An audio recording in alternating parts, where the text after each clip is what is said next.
I'm Christina with The Turned Leg, and I've been a booth owner for over 10 years now. And there's a question I have been avoiding from all of you. And if you've left a comment about it, I kind of apologize, but I'm here to explain because I knew I'd be working on this video, because when I'm hearing the same comment over and over again, I know there is a definite need. So what is it that you've been asking about? Pricing. This is the most commonly asked question on my YouTube channel. I'm constantly getting the questions about, well, because you bought it for that, what are you planning on pricing that piece at? Or those items that sold, how much were they priced at? This pricing question has come up over and over and over again. And in full disclosure, yes, I have been ignoring you. But it's because I wanted an opportunity to really talk about all of the things that deal with pricing. So today for pricing, I'm going to give you tips. I'm going to share some secrets that I've learned along the way and share some really good advice I've gotten too.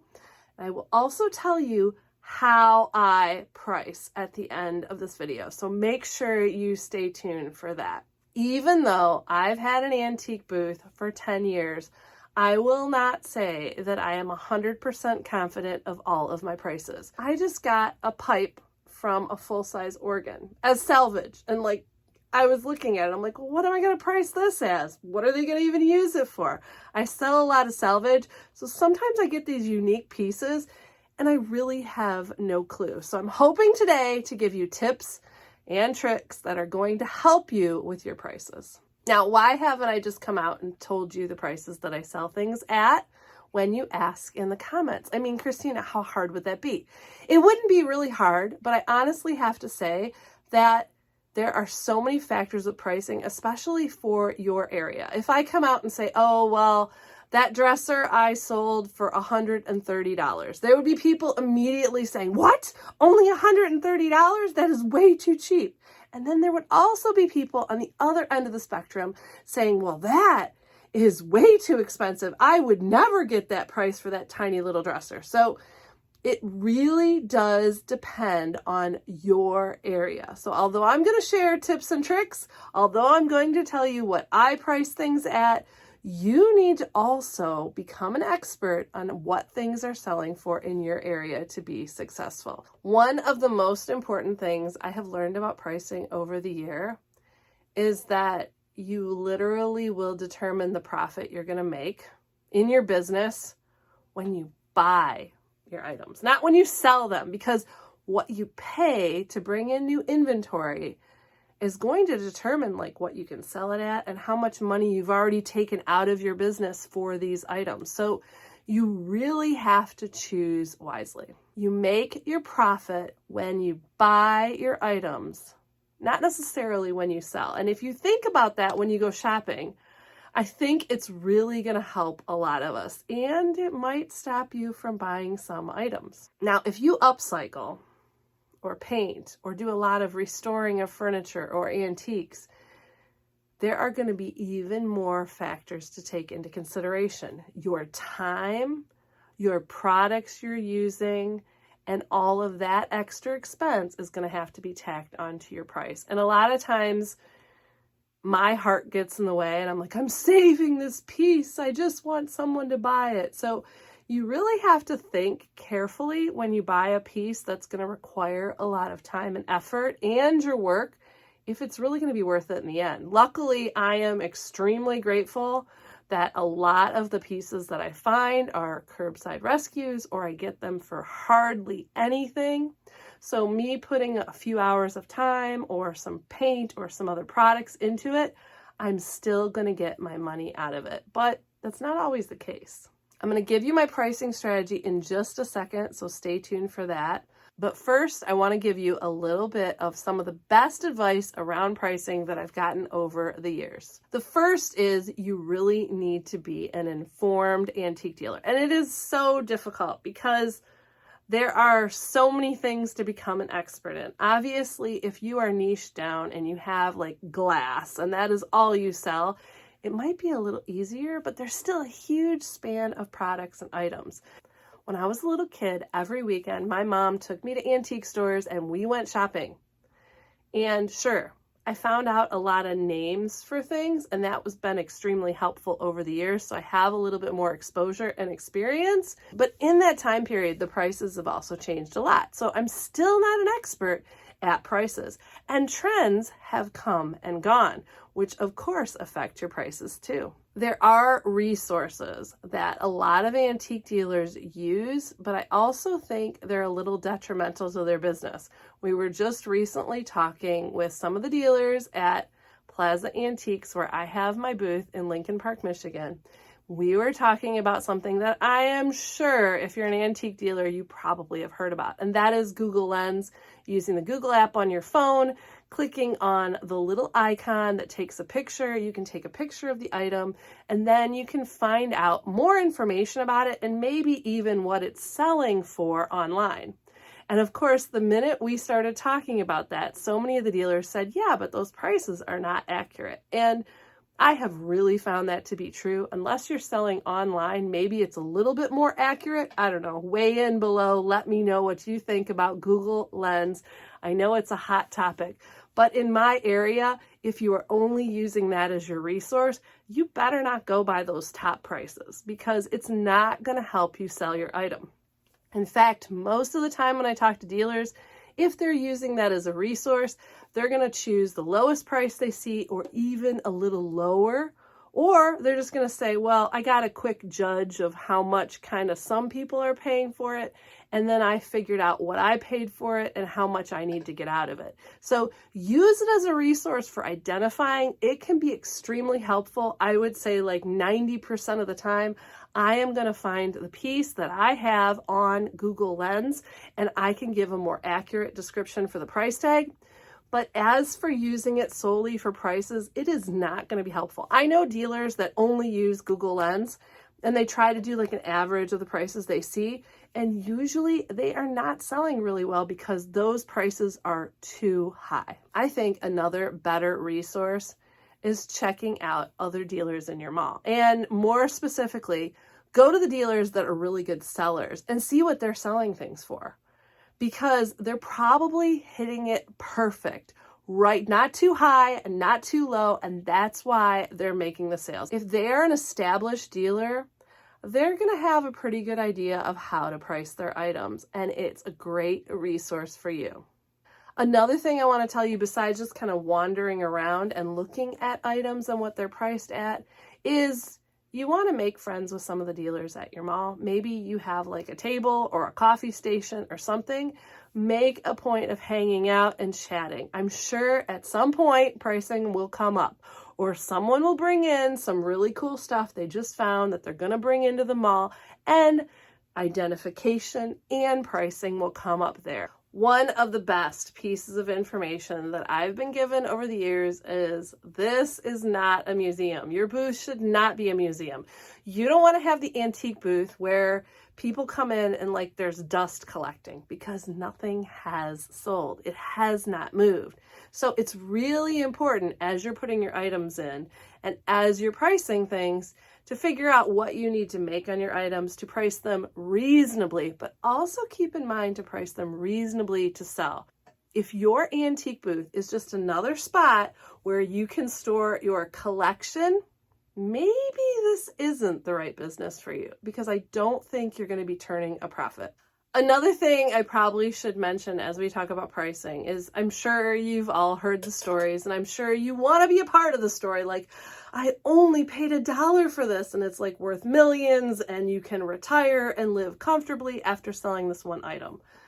Obviously, those situations are rare. And as an antique dealer, there have been quite a few times where I find something and I think like, oh my gosh, I can't find any information on this, or I've never seen this before, or maybe it is the thing that I saw on Google Lens, and then it most of the time turns out not to be.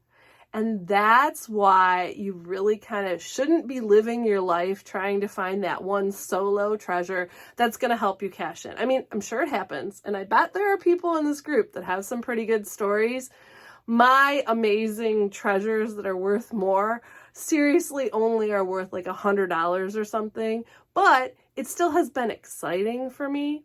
I just wouldn't live my whole life searching for that one treasure. We're in the business to move and sell awesome vintage antique things and get them new homes. And so your goal shouldn't just be finding the one piece that's going to make you profit. It's really amazing how some of the little things that you're buying are going to help you make some of the most profit in your booth.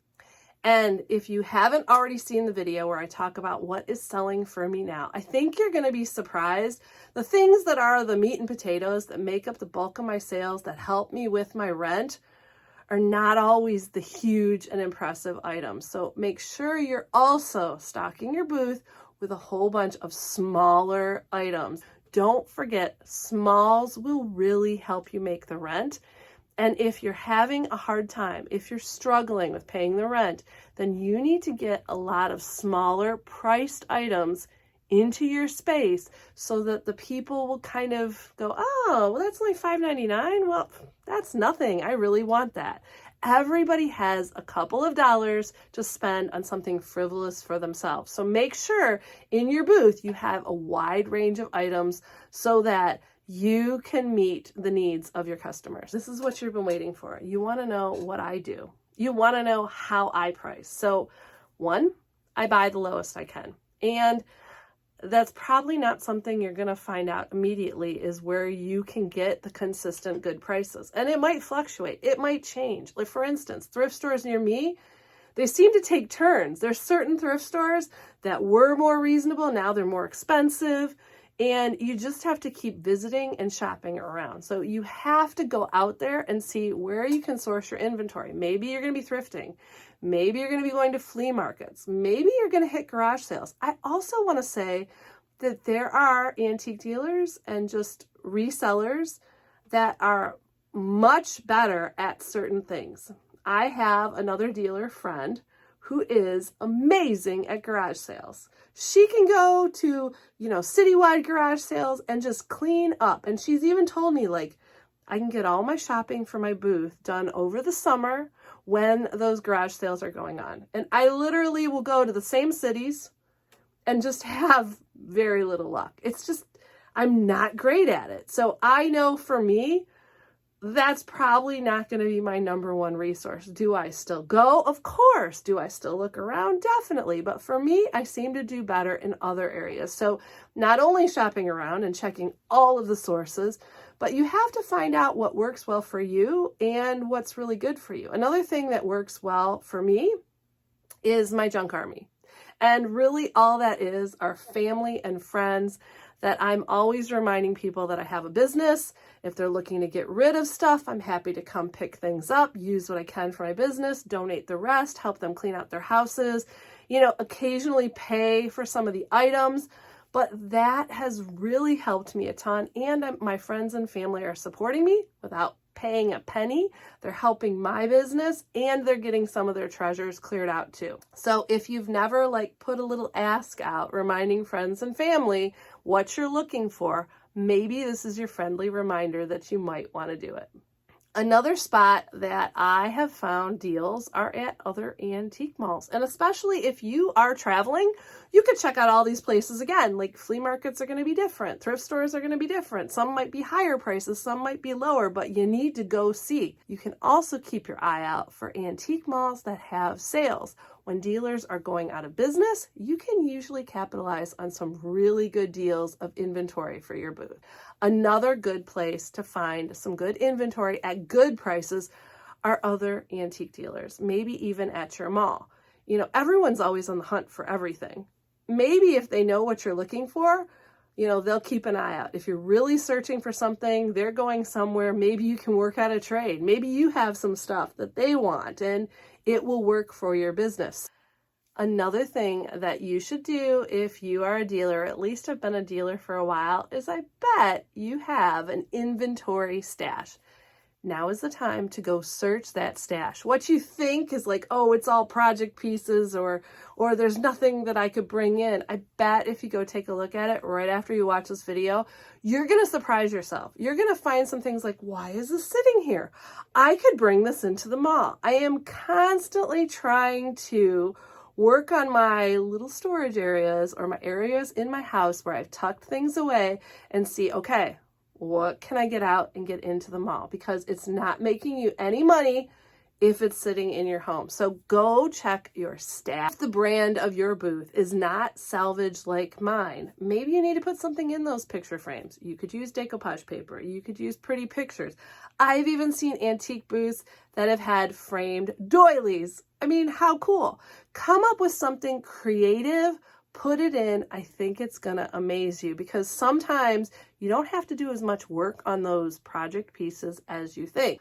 And what's really important is to get those things out of your storage and into your booth. Once you have found your inventory at the lowest price that you can, now how do you price it?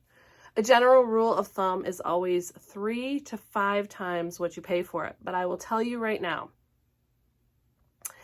in this economy, I am always now looking at 5 times what I pay for it. And I know the minute I say that, like, I know there's so much dread as I say that, like, my body is tensing up. Like, I know there's going to be haters. I know you're going to be like, oh, you're all about profit and you're all about money. And that is not why I'm in this business. I'll tell you right now, I'm in this business because I truly love vintage. I truly love antiques. I wouldn't do what I do if I didn't. But when it comes down to it, I have to not only break even, but I have to make a profit. And people who are outside the booth world don't understand the expenses, the time, the commitment that is involved in all of this. How much time it takes to, like, if you've ever gone thrifting, come home, cleaned all your items, priced them, you know what I'm talking about. The time, the energy. There are so many little expenses in this. There's also expenses for having a booth, right? You have to pay your rent. And you might have to pay a fee for credit cards. And you might have to pay other fees and things associated, a percentage for the mall, too, of what you sell. As a good business person, sure, I would love to buy everything, price it for double, put it in my booth, have lots of people so happy about all these fabulous prices. But I'm telling you right now, I wouldn't have enough money to live, to have a good life for my daughter, to pay my bills. I have to charge 3 to 5, but mostly closer to 5 times for the items that I purchase in order to be successful. And I have been in this business going on 10 years. So I think I can probably say at this point, I am a successful antique booth owner because I'm still here, right? If you are going and shopping and finding things and you're like, okay, so Christina said 5 times, this is $3 for this item, which means I have to sell it at $15. There is no way I'm going to sell this for $15, then maybe you need to put it down and move on. And that is really hard truth for some people to hear because $3 doesn't sound like a lot of money. But you really have to also know, what can I get for it?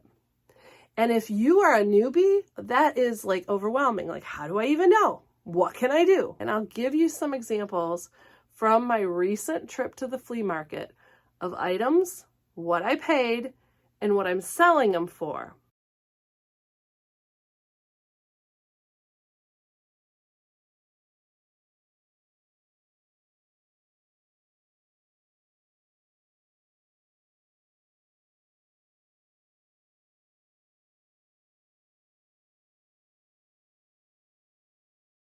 Now remember, this is for my area.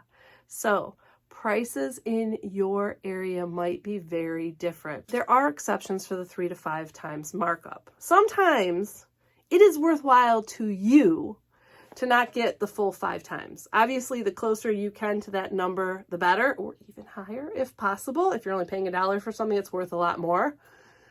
But some of the exceptions are, if you find something that is extremely on trend right now, like everyone's looking for it, like uranium glass, and you really want to carry more of it, but you can only mark it up 2 or 3 times, you really feel it's important, it's going to get people into your booth, and they're going to go, hey, this is that really cool booth. I've seen other like crazy statement pieces. Somebody, one of the dealers that I walked into their booth, they had like a buffalo head. Like that just gets you in. I don't know what they paid for it. I really didn't even look at what they were selling it at.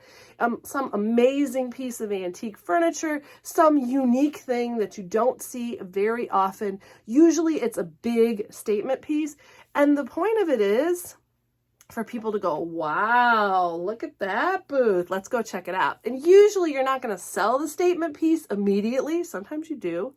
But you're going to get more people into your booth because it is so cool. So I would say one of the exceptions is if you find something that's just really cool and it'll make a great statement piece. And maybe your brain is already starting to click and go, I know how I'm going to display this. Then maybe it's worthwhile spending a little bit more for it.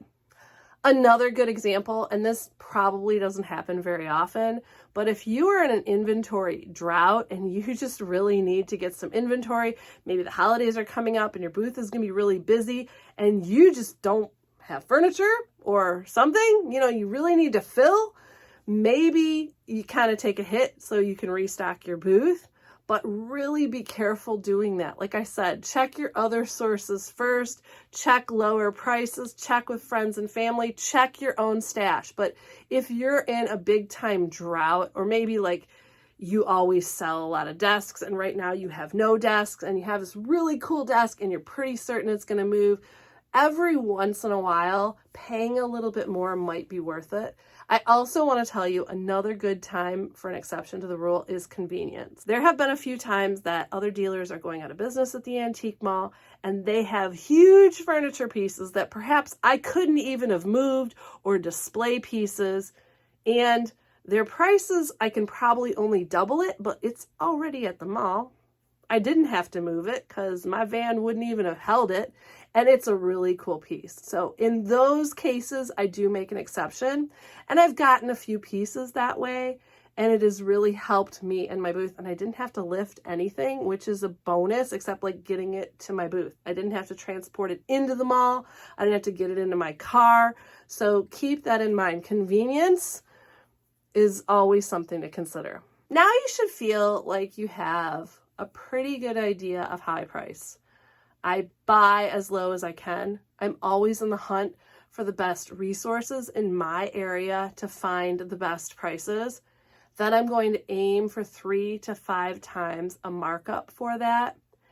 I also want to make a good point. Once you go thrifting, or you go to a flea market, or you go garage sailing, and you have all this inventory you bring home, sometimes some of this inventory is off season, like Christmas, and maybe you don't have Christmas stuff in your booth quite yet. One really important thing to do is not just put the pieces unpriced into your Christmas bins. You need to always price your items when you buy them. That way, you will remember how much you paid, and you're not going to be shorting yourself. So if I paid $3, it has to be $15 for this piece.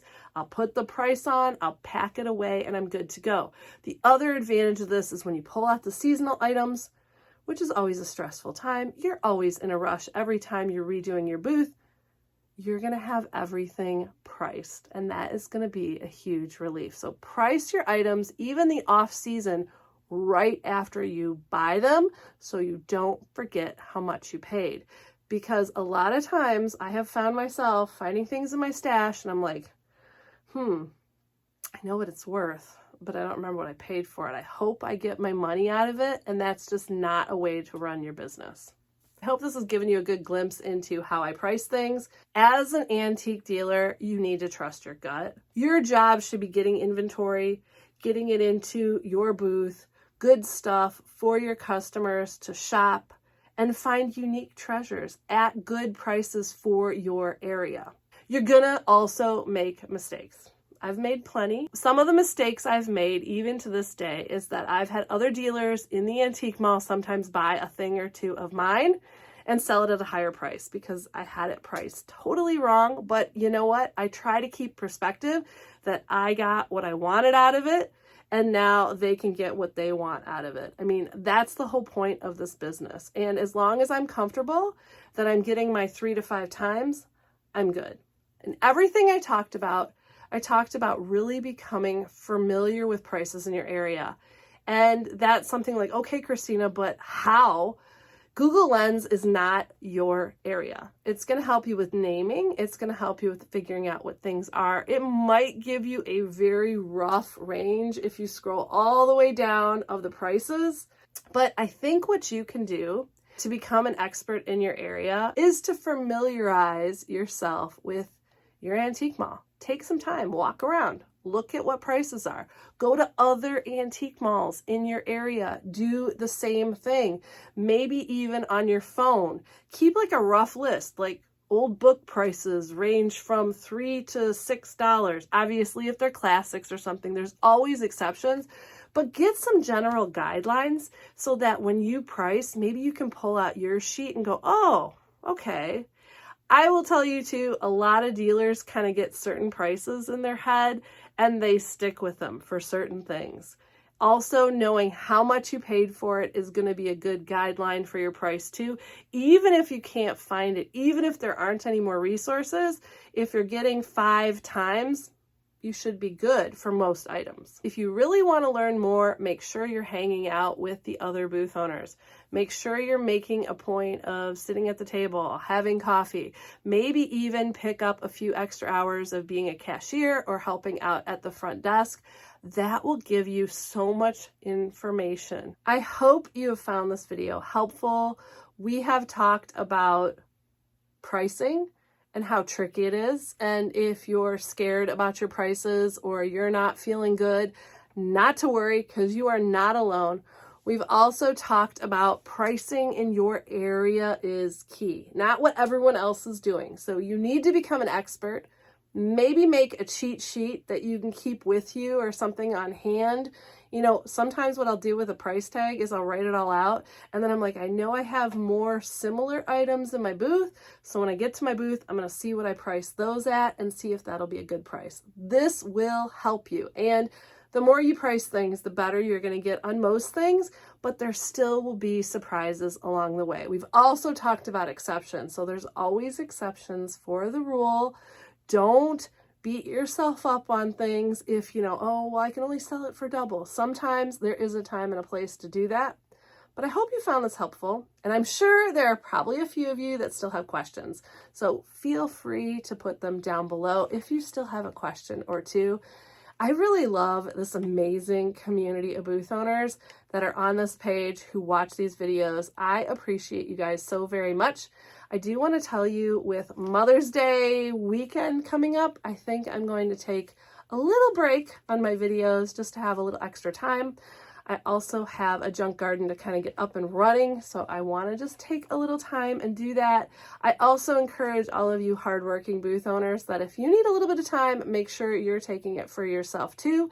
If you like the tips and tricks that you got here and you want even more community, I do have a private membership booth owners business group.